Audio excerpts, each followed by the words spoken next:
Atlanta recording. This is the first thing we've recorded since we've been here. We're here for the Southern Fried Gameroom Expo 2016, of course. And we're here with Scott Schreiber. Is it Schreiber? Schreiber. Dude, Okay. Schreiber, Schroeder, Schrilling, Schneider. I get it all, man. We're cool. Awesome. I go by Lyle, so everybody, I get the Kyle thing constantly. But he's with Retrogaming Roundup. He's been fortunate enough to bless us with some time to talk about something that we've been related to in the past. Something I enjoyed your coverage of. Yep. Really? Well, we awesome. appreciate it. Yeah. We the listeners, you may remember we did a interview with Mike Kennedy earlier. Well, yeah, it was earlier last year, wasn't it? It's been about a year now. It was before the Southern Fried Game Room of last year. Okay, so it was earlier in the year. We done that when that was still the Retro VGS.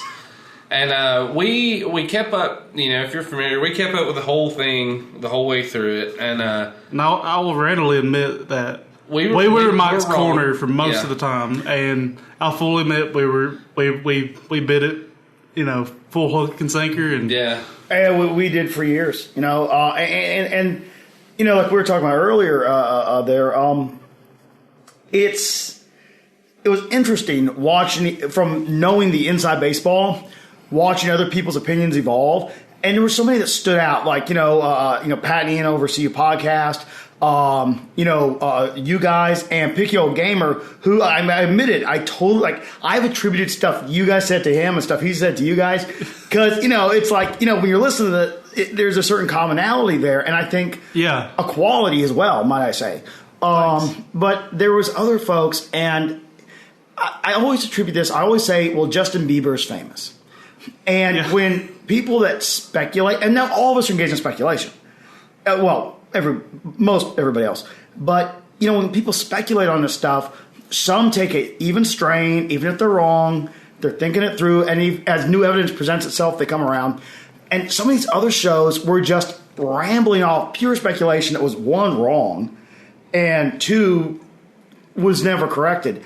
And, I don't want to throw any one person under the bus, but some of these, YouTube channels where, there's just a game playing in the background, somebody's babbling, just guessing, everything's wrong that they said, nothing's right, but they have 150,000 views, right? Yeah. Mm-hmm. And then we go out there, we do a podcast, we get 30,000 downloads, and we just talked with the guys that actually did it, and we knew about it, and it's kind of frustrating, but then again, quality doesn't always bring the biggest numbers. Justin Bieber is famous. That's true. Yep, it's the old McDonald's argument, popularity does not equal quality by any means. No, sir, and we actually use that because there was a discussion where we put up an interview related to this topic with Ely at Pico Interactive, right? Yeah. And now, it's all the details. When you start taking all the details, and the devil's in the details, and you compare one set of details to the other details, you start to form the picture from the mosaic, right?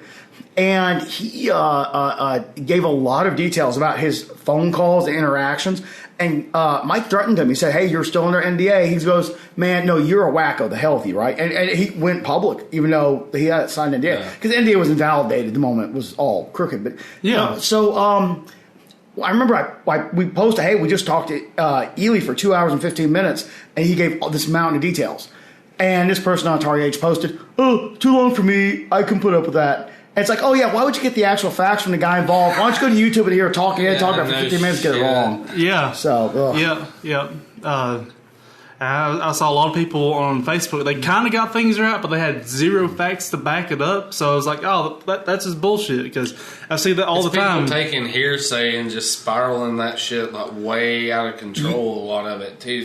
I've looked at some of the Facebook threads, just on random little, gaming group pages, talking about that, and just it'd be one thing, and people are just spouting out all this shit that I'm like, where'd you get this information from? They're this is all I'm sitting there the whole time. I'm like, no, dude, that's not what happened. I was there. And the other crazy thing is, I saw this one. I don't know how this happened. It was a head scratcher, and our back channel information told us that even Kennedy was head scratching his head about this one. One of his editors at Retro Magazine, David Giltinan or Giltinan, whatever it was, he was like one of the first ones to start jump as everyone was jumping off Retro Magazine. Yeah. He sent out a tweet. Basically, he sent out a tweet and a message. He used Retro's own distribution network to send out the message he was quitting. And somehow the headline became, David Giltonen leaves Retro Magazine, Retro VGS, Coleco Chameleon collapses. I'm like, how is that the headline? What is? Yeah, I heard even Kennedy was exasperated over that. And hell, all the headlines I saw of Coleco's coming back with a new console. I'm like, no such thing. Someone's just using the name. And again, let me tell you, from the Inside Baseball, Coleco and Chris Cardillo, who was the sort of project manager for that thing, their only fault in this is they didn't do sufficient due diligence and really dig into this and ask the hard questions because they didn't have experience doing it. Mm-hmm. And they didn't have the technical experience. In fact, I asked Chris, I said, Chris, when all this stuff surfaced, why didn't you march up with a screwdriver and say, open that now? And he was very honest, very forthcoming. He said, well, you know what? One, I wouldn't know what I was looking at. And I don't know how to hook up my own stereo, and I would have not had any clue what it was. And secondly, what if I was wrong and I just accused a business partner of fraud in public? And I thought, you know what? I can't fault you for that. And he was a gentleman about this. He handled it, I think, very responsibly. When he realized that those two prototypes, the last two fake prototypes, were fake, he didn't have to go public, but he did. He did the responsible thing. He put it out there and said, look, you have to submit these for inspection, and they better be what you said they were, the same thing that you showed, and they better work as you advertised. And when that wasn't delivered, he publicly said, okay, we're terminating a relationship. We don't feel they have anything developed. And that was a tough move, to publicly do that. But there are a lot of tough moves to go public in this.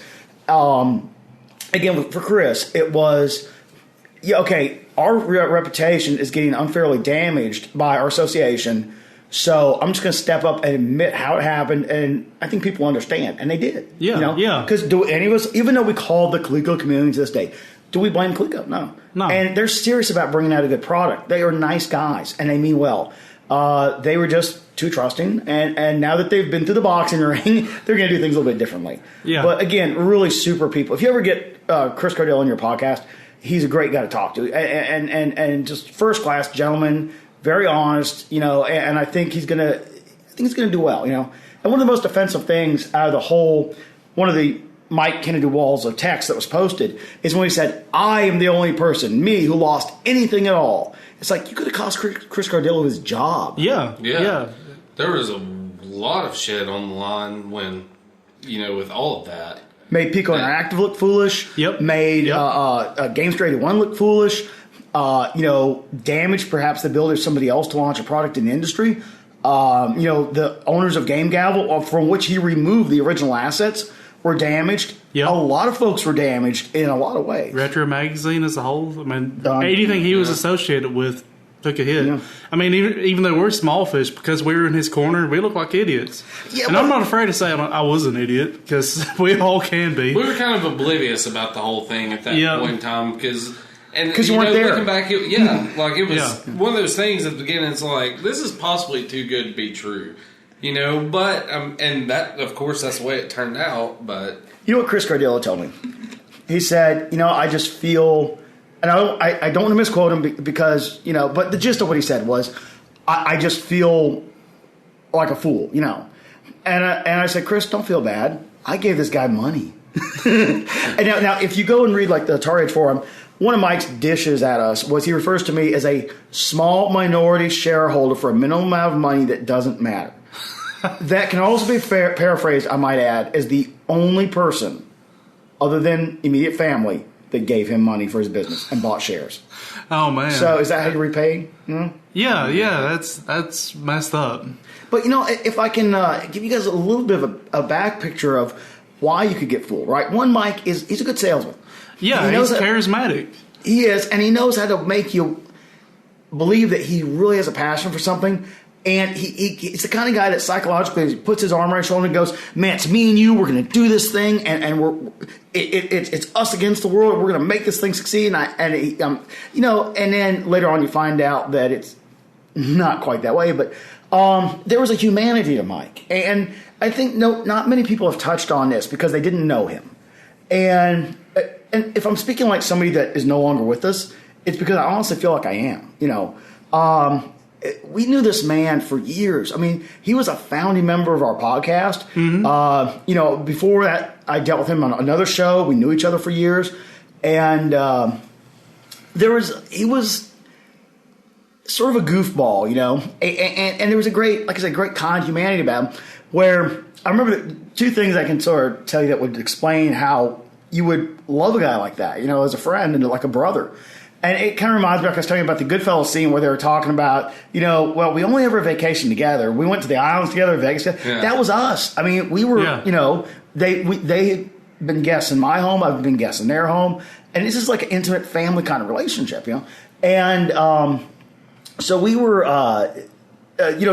one of our third host, founding host, UK Mike, who is still, he's basically, he and I are the two that run it. We have got two associates that contribute. So we were doing CGE 2012. It runs together over the years. Yeah. And so we didn't tell SoCal Mike that UK Mike was coming over for the expo. And he had never met UK Mike in person. I pop over to England. We do expos over there as much as we do expos over here. It's a great, great thing to do. And so we didn't tell SoCal Mike. So even his wife was in on it. And this is the only public mention I'll ever make of his wife. We leave family out of this stuff. But, she knew that UK Mike was coming. Everybody knew UK Mike was coming, but SoCal. And so we brought in, I picked him up at the airport. SoCal was already at the hotel. We came back. Now, Mike goes into the hotel, just like this. Mike goes to the bathroom, drops trowel, sits on the toilet, and we already set up like 3-camera shoot, right? And I called up SoCal Mike and said, hey, man, come upstairs. We got to load all the stuff down the expo floor. All right, no problem. So Mike comes upstairs, and I say, hey, grab the black camera bag out of the bathroom. Okay. And he goes in there, and people are picking stuff up, and all of a sudden, like a hammer's phones all come out. We did like a 6-camera shoot at this moment. And Mike opens up the bathroom door, and UK Mike's sitting on the toilet, right? And he's seen UK Mike video pictures all the time. And he slams the door and goes, good Lord, there's a man in there. It looked like UK Mike. And then did nothing with that information. So he's like, who is that in there? I was like, I don't know, man. Maybe just like we brought you a male stripper or something, Because no, some dude sitting on the toilet. And Trish goes over and knocks on the door, hello, and starts to open the door. She's like, and Mike's like, close the door, there's a man in there. And finally I was like, we should go find out who it is, right? And slowly SoCal Mike goes over there and opens the door to the toilet. And there's UK Mike sitting there, and he goes, give me a big hug, man. Give big, because this is somebody we've talked to for years. Give big. So he's sitting on the toilet, giving him a big bear hug, right? And so the next year we're up at Portland Retrogaming Expo. Mm-hmm. And we, again, didn't tell SoCal Mike that UK Mike flew in. So we're, Mike's driving up from the south, and he's going to meet us at the Widmer Brewing Company, right? So, I'm sitting there, and, of course, UK Mike's with me. We go over and we talk to the manager and say, hey, can we dress up one of our guys, like one of your waiters? We want to pull this prank. And so he's borrowed his girlfriend's glasses, and he's wearing women's glasses. Oh, this is like Halloween time. A woman's like Halloween wig. And he puts this costume on with the apron, and the bartender goes, you look like a typical Portland male. So, again, we set up a multi-camera shoot, right? And we got these videos up. If you retrogamingroundup.com, media, videos, you can see this stuff actually happen. And so SoCal Mike, it comes in, he says, good Lord, what a drive up, man. I'm like, yeah, and at this point, like, we're dear friends. Nothing had gone down yet. And I said, yeah, man, well, hey, I was just about to order a beer. He went, oh, yeah, right? So UK Mike walks up, and normally I can handle anything. I'm already starting to lose my shit. I'm like biting through. I made like a loop of skin as I was biting through my lip, trying to hold my act together. And Mike walks up, how y'all doing today? Can I start y'all with a drink? And SoCal's like, yeah. And then who's ever heard SoCal Mike knows this. Tell him. And he goes, can I get the wheat beer? And UK Mike's like, yeah, we make that right here on the premises. Yeah. I mean, because we can get it down in California, but like, it's really cool to come here and get it in person and all. And he's like taking orders, and finally UK Mike's running out of like stuff to say. Like, when is this guy going to pick up that it's me, right? So finally he just goes, "It's me, Michael," in his English accent. And SoCal he leans over, takes out his phone, calls his wife. "Yeah, they got me again. He was a waiter this time." But you see, there's a warmth of humanity, you know? Yeah. So as, like, he called me up one time and he said, "Hey, man, I got some really cool ideas. I think I can take the Game Gavel company forward and go a new direction. And you know, but I just need some more funding to this." And I said, "All right, look, man, how much do you need and what are you trying to do with it?" And he explained it to me. I said, "All right, I'll send you a check." So I bought a portion of the company, and I didn't even worry about the contract because it wasn't about that. It was about, like, how can I help my helping a friend? Yeah. And he had some good ideas. He really did. They didn't work out. The industry didn't bite, but I don't fault him for that because I think his ideas were valid, you know. Yeah, that's why we got behind it. Because absolutely. Yeah. Now, this was pre-console. This is pre-magazine, right? Oh, okay. So he was trying to take the auction site big. Now, that was all legit. The magazine is where things got really screwy. And then, of course, the console thing. Oh, man. I mean, you know, what do you guys want to talk about, you know? But I just want to give you a little backstory of how when I say you, the general public, I mean your listeners, people like yourself, podcasters, who just didn't know the inside baseball of how if you know, people that knew him for years thought of the guy that they knew and loved as a friend, you know, we didn't think differently. So how could anybody who didn't know him think differently? So to anybody out there that felt like, oh, we got suckered and he tricked everybody, you know? Yeah. Hey, that's something else. Like, I've known him since kindergarten. That's almost like me just stabbing him in the back over something like that. Yeah. It's definitely strange. That's one thing, though, we wanted to talk about was kind of like the side that people didn't get to see. Because, you know, like we told you last night, we're still very limited on, of course, what we knew. So anything that you'd like to enlighten us on that we're able to talk about, that would be just what was maybe some of the signs that y'all were clued in to beforehand, you know? Well, when did it start getting really fishy, you know? So there was something that I should have put more thought into. E3, we were out there exhibiting, and, you know, we were... Just to sort of comment of like why is a podcast there and what we do. One of my favorite bands is Kiss, and I remember this great story. I don't know if it's true or not, but Gene Simmons was saying, you know, we decided we were never going to be a second car band. We were going to be headliners. We show up, you know, we pull up in a limo, we play our first show, and you know all that, and we never were small, and just brought the world around to our way of thinking. That's how you approach our podcast. Is we. You know, first expo that we exhibited at, we got a booth. We didn't, you know, walk around. We got a booth. And we set up mics and we brought people into the booth. We did interviews in front of people. We just cranked it up to 11, right? Mm-hmm. And so we were out at E3 and we were in the car. And any of the guys that, I don't know if you remembered it or any of your listeners, there was an interview done with Steve Tom Sawyer. I didn't hear that one. Listen to the interview. Everything he says is true. So I was in the car with Mike and Steve, and we're driving all over LA and everything. And we went to Umami Burger and had an amazing burger if you're ever in LA. And they're back and forth on this idea of a magazine, right? Mm-hmm. And it's, you know, kind of two guys that had never done publishing, didn't really know much about it, but had some ideas.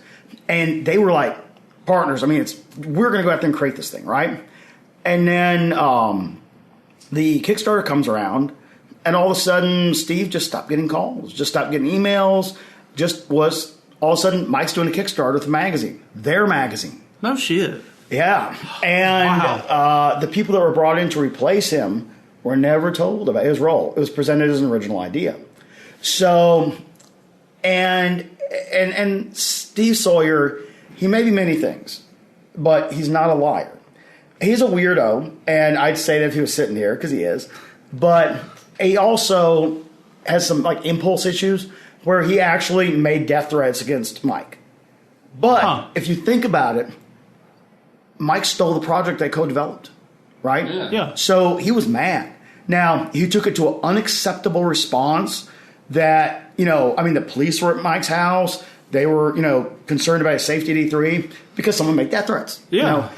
But, yeah, he was mad because all of a sudden this guy's kickstarting his project that he's just dropped from, right? Yeah. I should have paid more attention to the dynamics of that. And one thing that happens in the sort of the aftermath of one of these projects is the people that were involved get denigrated. And it's like, they didn't really contribute, or, they wrote a couple of articles, but it wasn't really important. And I should have paid more attention to that. I didn't, And so that was like maybe the first, hey, something's wrong here. So, I'm sitting at work one day, and I'll try and keep this more brief. Because that's fine. I'm sitting at work one day, get a phone call, and it's Mike, and he says, hey, man, because I'm an engineer, and Mike knows that. He's known me for forever, so he knows my skills and what I work in. Yeah. And he says, I got 2 questions for you. Do you think there's a market for a cartridge-based console? And, like I told you guys yesterday, I said, well, if I walked into a store and there's a console, new games, and I don't have to worry about double thumb gaming, which I suck at, I'm the guy in the corner looking up at, with my gun in the air. I can't do it. So, if it went back to joystick and button and there was no Call of Duty Kids and no service to go offline, I'm in. But how many of me are there? I don't think there'd be a mass market. There's definitely not, no. And I think that's unfortunate because that idea is actually a cool idea. And it was his organic idea. That was his idea. And because, it would be just improper to take away what was really his. So, yes, that was his idea 100%. And so the second question was, how would you even go about building a console? I said, so first of all, you have to decide what software you're going to support. Like, is it going to be application, multiple, like API that uses engines and all that? Or are you running code on the hardware with an OS, or, code that incorporates its own OS, close to the metal? And that brought about a later moment in which we were on a conference call, and he says, hey, we want to run Unity close to the metal. And close to the metal mean obviously executing code directly on the hardware. Yeah. Unity, super API, it's like... Yeah. So I would really like the hands-on feel of my self-driving car. So he asked me, how would you do something like that? So I explained to him that, a retro console's really just a simple single-board computer. You've got CPU, supporting clock, RAM, video chipset, sound chipset, some, addressing hardware, I/O hardware for the controllers, maybe a boot ROM, maybe not, but it's not that big of a deal. It could be done. And, what do you think it costs something like to do something like that? $50,000 or so. And I said, what I'd like to pull into this is Kurt Vendel. He was the guy that designed the Atari Flashback 2. Mm-hmm. Real nice guy. And like engineers are sort of like musicians where like you kind of want to collaborate on a project because you like the way each other thinks, I don't know Kurt forever. I was like, dude, we should do this, man. And Kurt was just too busy. Couldn't do it, too many irons in the fire. So I said, all right, I'll take the slow road, because, Kurt has direct experience building a console. And no one does until they do it. Yeah. But, obviously, there's no ego in saying, hey, we could work faster and better with a guy that's done it, Yeah. No one's born with direct experience in anything. So, unfortunately, couldn't. And so then the decision was made at the time, all right, we're going to sort of slow roll this. We had a lot of meetings, which is a team. A group of people working towards a common purpose is like the literal definition of a team. Mm-hmm. So we had all these meetings, and all this stuff is documented, and Skype call logs and stuff, and which later on Mike regrettably said didn't happen. I'm like, dude, this is all documented, So I had a great professor, Dr. Lester Field, who said, an honest man never lies. A pragmatic man never lies about something that's easily verified. And so the decision was made that I was going to work on the hardware, but they were going to stand up the studio first, start releasing some games, make a name, and then the hardware would come along. And so and I never got, honestly, to the stage of like a big breaded out prototype. I was literally sitting there doing the basics of, hardware selection, what would play well with what's available. And I was working on something along the lines of a modern derivative of the Power PC the idea was to go sort of Super Sega Genesis platform, right? So I'm sitting there working on this and, sort of slow rolling the design because, they haven't even started the studio yet and all that. And then one day we're setting up to do our podcast, and y'all Skype in, and you're like, all right, ready, okay, and you're just bantering before you record. Mm-hmm. And Mike, SoCal Mike says, yeah. So I was talking to my hardware guys, and they think they can start working on the board next month. And I'm the record. Neil goes off the record. I'm like, Mike, remember you're standing up the studio? I'm taking the hardware route, and what are you talking about, hardware guys? And he goes, what? Do you know hardware? I'm like, oh boy, something's wrong. And I was like, you know what? I didn't know what to say at the time. So, turns out that, and it's a very small community. Did a little talking around and found out, Sean Robinson, Clay Cowgill are working on this thing. And I get in touch with them because, we know each other, small community. And I'm like, you guys are working on this? Yeah, I was working on that. And we're not, no bad blood, Yeah. It was just kind of like, really, because they were about to quit anyway. And because there was no plan. So it was kind of like, wow, that was you? That was you? Oh, that's crazy, man. Hey, laugh it off, whatever.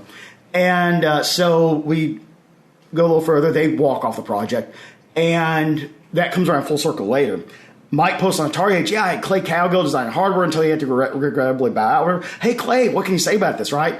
And Clay comes in there and says, so I told him it cost like $70,000 because the design had evolved at this point. Yeah. So it's going to be more expensive than the original concept. Yeah. And I said, it'll cost about $70,000 to build it. And he asked me, what can we do for smoke and mirrors?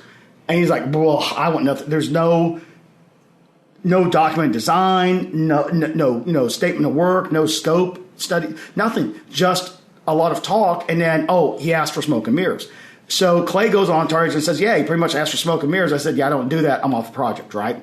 And about a couple posts later on Atari Age, Clay goes, well, geez, I guess Mike didn't like what I had to say because he just unfriended me on Facebook. Wow, I missed all of that because I lurk on Atari Age some, but I'm not like a really regular person on there. That happened. Crazy. Yeah, so that came full circle. So then he finds John Carlson. And I'll say this. I don't know. As an engineer, you work from, now in small, dev teams, you can wear multiple hats. You could be somehow, business and engineering, Yeah. But ultimately, you have things like design to time, design to standard, design to cost. You look at the entire project and go, okay, it's going to take, this is what we want to support. This is what it will cost in hardware. This is how we're going to build it. Is this feasible? And management with the budgets and, money on hand, it sort of drives, okay, we're going to do this. We're not going to do that. And because you let engineers run, we'll just keep going forever. So somebody has to go and go, no, this is the project. Finish what we told you to. Yeah. And that's needed. Well, none of that was in place. It was just, he'd read about a new feature and go out there and go, this is what it's going to do. And all of a sudden, so let's say you say, I'm going to put Bluetooth on my Sega Genesis. Well, the processing power required to operate all that's on that tiny little blue chip, Bluetooth chip, is greater than what was on the Genesis, Yeah. So you can't just hardware isn't Lego blocks. You just can't add Bluetooth to an existing Sega Genesis. The infrastructure isn't there. The bus isn't there. Yeah. The ability to push the data. Just the raw internet. It does not. You can't do it. You have to engineer an entirely new way around it. Exactly. So every time his mouth opened, the hardware platform was eviscerated, and a new one came along. And Clay's like, no way. So in Carlson's defense, he couldn't have built anything with the specs constantly changing, right? Yeah. So the infamous video comes out, and Carlson was interviewed, and he said, they told me to do that, And that just didn't go well. First fake prototype, okay, great. So Carlson's off the team. He has to go get a job and all that. So they go on, and as we all know, they got the Coleco license and all that. And the Toy Fair comes about.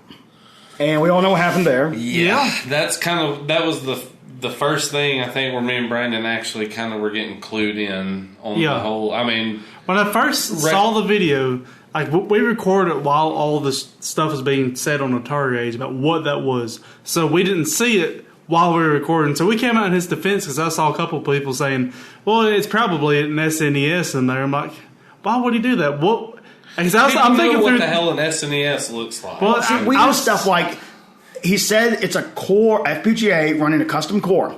There were teams of grad students that built somewhat partially working SNES cores after an entire 2-semester project. Yeah. He didn't do it out of the blue in 3 months. Yeah. And I'm thinking, because I know all the back channel communications, and the thing is, he just forgot how many people he had stepped on. And all those people, me and Clay and Sean, we're all chatting and stuff. And every person that got rolled is suddenly in, the alumni of this thing. Yeah. And we're all communicating. So it's like he'll sit there and talk to somebody that he's already done something to that shares the information with the rest of it. It's just, it's chaos. Yeah. But, it's that wicked web we weave, very apropos there. It is. And what's so funny is you go back and look at those moments, right, where you're like they say it's a SNES, and I'm like, he just got the contract, he just signed this River West, he just did this. This other guy just came back on board. He could not have developed a core. This is insanity. And so we're just trying to sort of get the word out there and go, no, this is crazy. So to hear people say, well, you know what, he showed up, he's got this thing there. And to know stuff here's the kind of stuff that we knew that was obvious to us. And this is all, the great thing about telling the truth is it's easily verified. Yeah.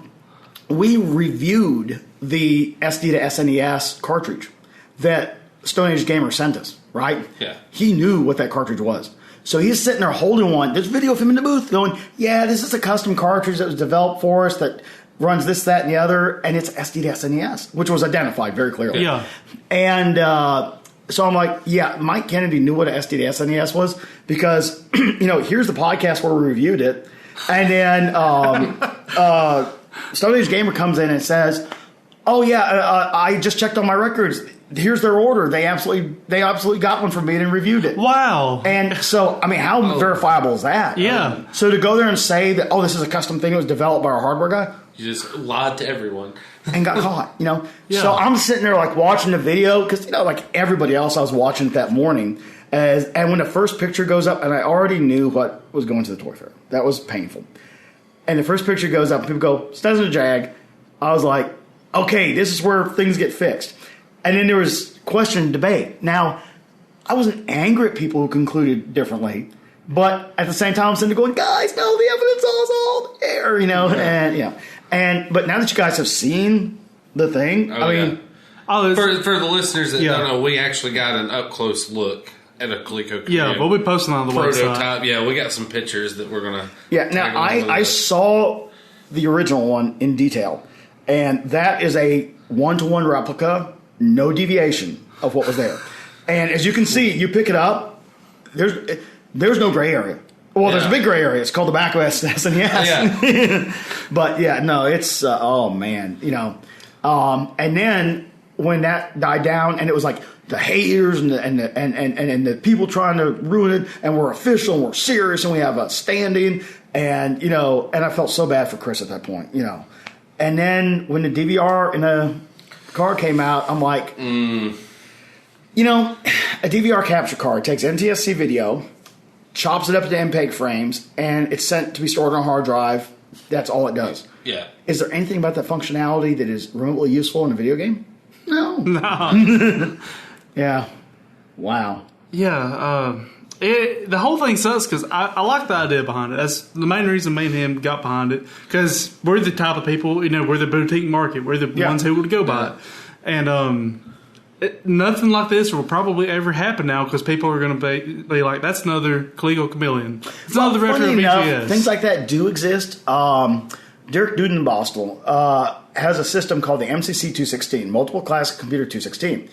It is an FPGA that boots up, loads a different core. It can be a Amiga 500, a Commodore 64, an Apple II, a couple of Atari flavors.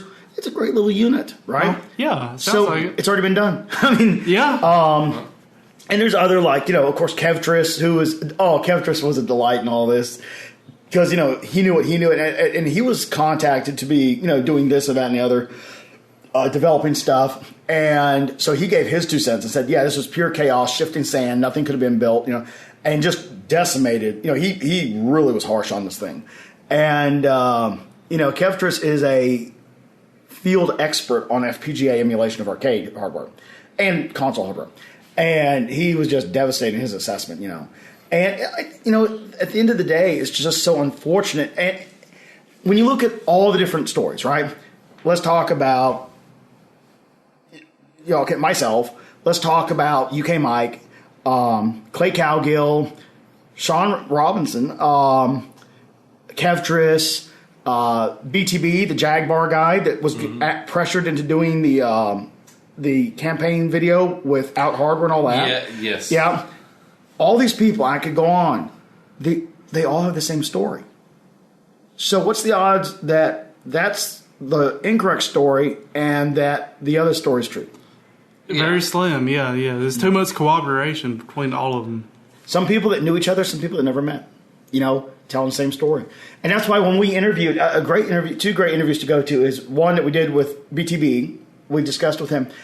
A landmark interview that so many people missed, and I don't know how they missed it, was when we did the pre-Indiegogo interview with Mike and his team. Now, I'd already found out that he created a second company and just all the molds, everything. He said, this is always a different thing.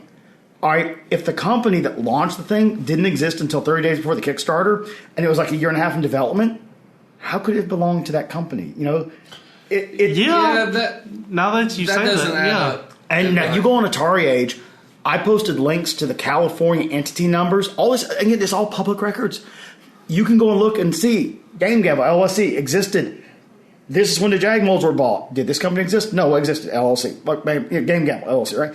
And all the way up to, Kickstarter time, new company, stock gets transferred, sold, assigned. The molds just magically over here. All the intellectual property over there. And I was well off the project by the time that new company was created, but I was a co-owner of, as were other people, owned shares in the company that those assets belong to. And, that's not cool, right? Oh, no. So even if it's somehow legal, it sure as heck isn't ethical. So, it was tough seeing all that come about and people going, they're launching this thing. And we're like, oh, my God. So how do we do this? Because I didn't want to interview this guy. Because, in what world is he going to come on my podcast with his hardware guy and his team, and we're going to fawn over them after what he did? Not in a million years. But I knew he was already kind of writing us out of the history of it. And believe me, like I said, no one wants to be associated with this, but there are two choices. Join the alumni of people that were used and tossed, or speak out. So joining that alumni was not acceptable to many of us. So we wouldn't join that alumni, so we had to speak out. I did the same thing. Yeah, so UK Mike and I talked extensively about this. We said, what do we do? And he said, well, let's record it. And if we don't like it, we can just trash it. Or what if he talks about all our involvement, right? So I said, okay, great. We'll treat it like a deposition. And the great thing is later on, SoCal made some comment like, well, I felt like we were being questioned. And yeah, you were. Because you did what you did. Yeah. That's the least that should happen, Pretty much. Shit. So Steve Ueda, who again, Steve is a respected industry veteran. I like Steve. I will say nothing bad about Steve. I don't know all the inside baseball because I was out, of that picture. No, he was on the early conference calls. And in fact, I feel terrible because I was on the phone with Steve. We were talking post CGE. And I said, who really wants to stand up a studio and do a commercial venture is Mike Kennedy, Mike host. Mike? Oh, yeah, I know Mike. I said, you got to get in touch with him. And so I kind of feel like horribly responsible for involving Steve. Well, we kind of feel in the same way because, like I mentioned, we interviewed Nathaniel Weiss of the creator of Songbreaker. Yeah. When we were about to interview Mike right before then. I was like, we did the analogy of like how a band wants to release their stuff on vinyl now, how new developers would like to release their stuff on cartridge. Yeah, he hadn't heard about the retro VGS at the time. Put him in hands with Mike, and then exactly so many connections after that. Yeah, so many connections. He didn't put a whole lot into it, but I know he made the the label cover for it, and you ended up seeing that in the ad on the retro magazine. And there was even a YouTube video that somebody made, like a fake unboxing of the Coleco Chameleon prototype. Silverman show or something? Yes. And on back of the box, Songbringer was one of the previewed games. I wanted that box so bad. I begged, I said, come on, man, share the assets because I want to put my prototype into the box. Yeah. And he just didn't respond. And it was unfortunate because I thought that was brilliant. When I saw a fake unboxing video, I had a millisecond of doubt that, oh my God, they got a box printed. It was so well done. Yeah. Oh, it was wonderful. But yeah, we did this interview, right? And I literally just said like one thing to Steve. I said, hey, remember all the early dev work we did on this thing, concept development, all that? Mm-hmm. And he goes, oh, yeah, man, we got together. And he starts laying out all the involvement we had. And I'm like, thanks, Steve. This made my job easy. I'll just sit back and have a beer. And so Steve Wida, and go listen to the interview. It was the Indiegogo launch of the Retro VGS, where Steve details the history of our involvement, that we were definitely a part of the creation of it. And Mike's sitting there going, yeah, I remember that call. And then later on he goes, these guys had no involvement. It's like, do you remember the interview you did where Steve details our involvement? That's all on the internet? Forever recorded. Oh my God. Really? I was astonished. I'm like, did you just not remember doing that? So, yeah, I mean, that was just crazy times, So we recorded the interview and we put it out there so that later on we could go, Yeah.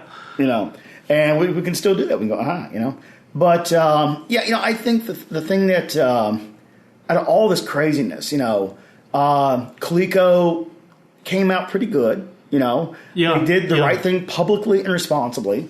Mm-hmm. It really sucks that, have you guys ever seen the documentary From the Earth to the Moon? I haven't. Oh, go home and watch it. Tom Hanks did it shortly after he did Apollo 13, and it broke down each of the major Apollo missions and the development of like the LAM and all that. So before I go way off track, there's this one mission. It was Al Bean's mission to the moon, where they literally come back from the moon, they land, they get released, and they walk outside to their matching Corvettes and they take off. And he gives a speech. He goes, of all the things that we brought, and he's a sort of a good old boy too. He's I think it was, I want to say it was Louisiana or something, but he's just sort of a plain spoken country boy. And he says, of all the things we took to the moon and all the things that we brought back, the most important things were my two best friends. And it was like that. That was the vibe we had. And so for me in UK now to sit there and go, man, where's number 3? What happened? It's a loss. It really is, And, we feel that loss, and we do, because there's, like I said, certainly a humanity there and all that, and we just don't know what happened. I've had people ask us, what happened? And we're like, what can you say, Yeah. Yeah. I know we're about out of time, but I've really been wanting to know, do you know if the Toy Fur prototype, if that was all Mike's idea? So I think we kind of hit on that, and let me clarify that. When Mike asked me, how do you build something like that, I said it's going to cost about this much, right? And when Clay Cowgill was asked, Clay said, it's going to cost about this much. And Mike said, well, what can we do for Smoke and Mirrors, right? His defense was, you didn't really have a prototype. They just had an existing processor running, an existing OS and all that, right? And he asked Clay, as Clay said, he asked me for Smoke and Mirrors, right? Mike wanted to demonstrate, sort of a artist conception, like something running the games. Yeah. The mistake was his claim that it was all the things that it was going to be, that it was not yet. And, my theory, my opinion, basically trying to bluff past the gatekeepers. Yeah. But got caught. And that is, it could have been, this thing could have been done. It could have succeeded. Yeah. And it's unfortunate that it didn't. It's unfortunate it went the way it went, I think it's very possible this thing could have been sitting on a shelf, and it would have been a boutique project, as you said. Exactly. Yeah. But yeah, it could have happened, and it's a darn shame it didn't. Yeah. And I can speak for UK Mike, for us, it's not just the money invested in the company, whatever, that's, is what it is. It's, the loss of one of the three Musketeers, brother, yeah. And that is not something we can you don't just go, whatever, and it's not something we would have chosen, Yeah.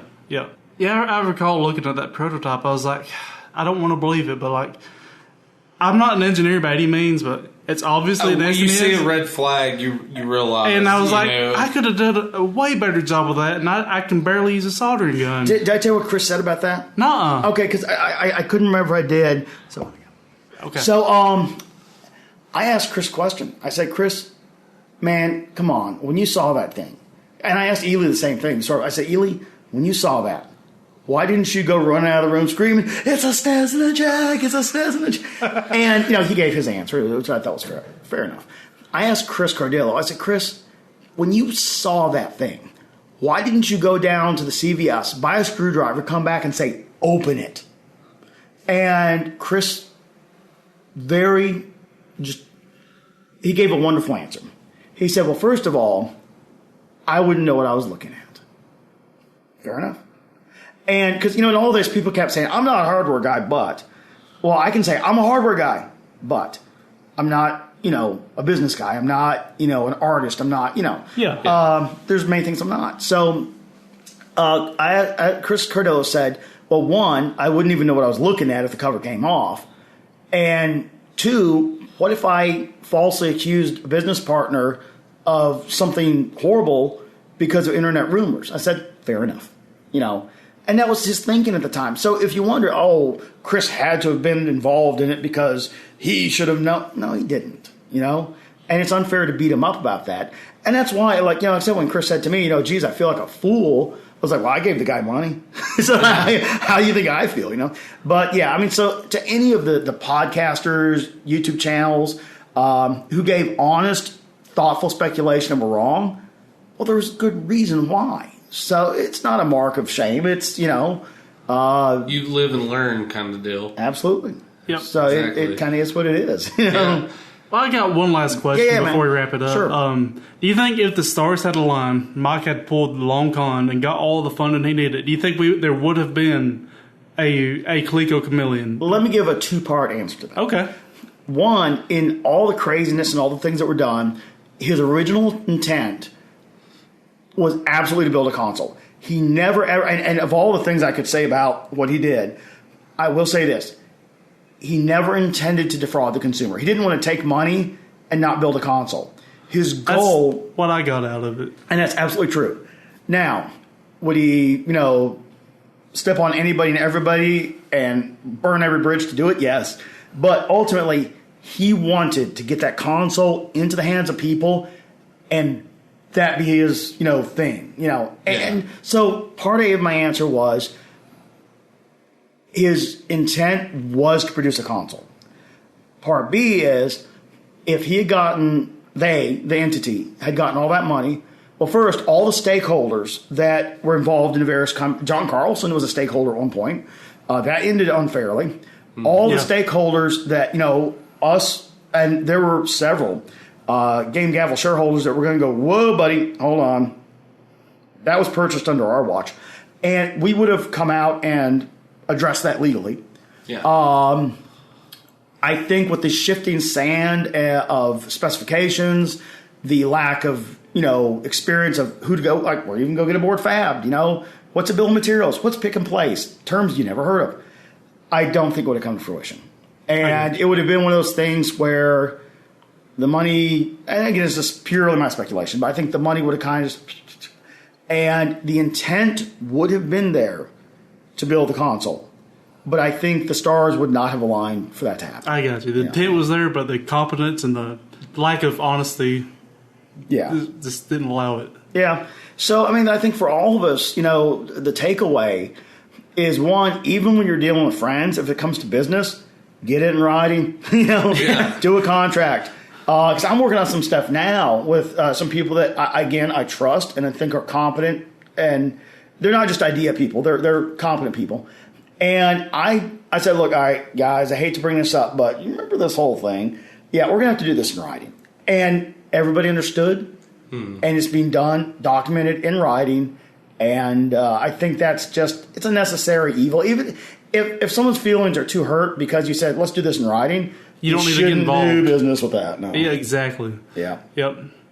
Well, thanks for coming on and so giving much. us the inside baseball story of all this. I really appreciate it. And again, I definitely enjoyed you guys' coverage of this, Thanks. And, again, your intro, priceless. And that's how I always, a couple of folks have linked to your stuff on Atari. That's where I found you guys at.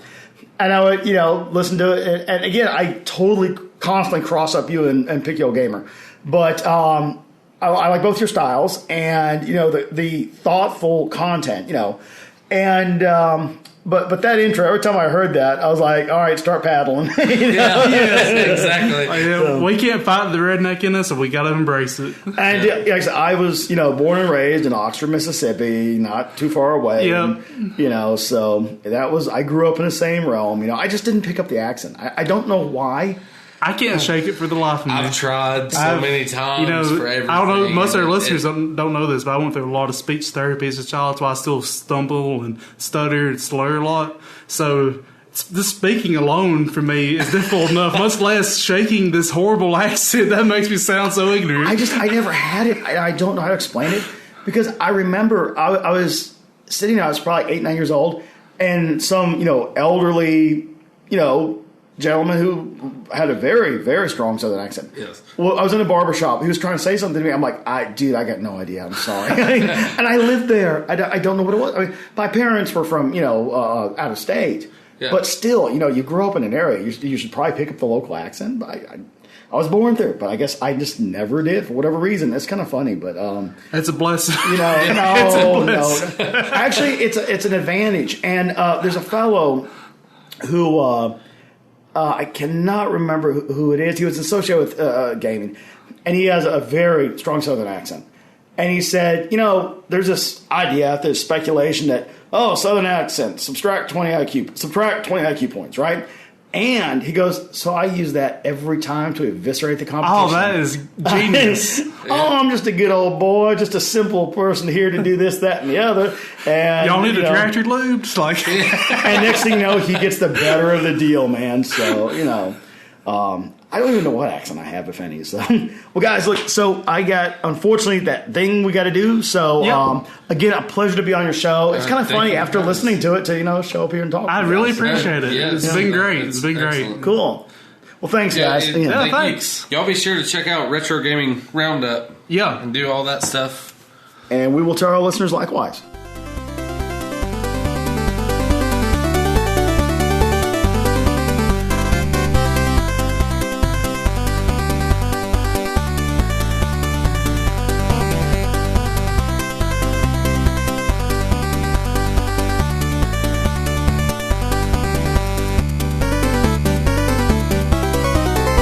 Please don't go. The drones need you. They look up to you.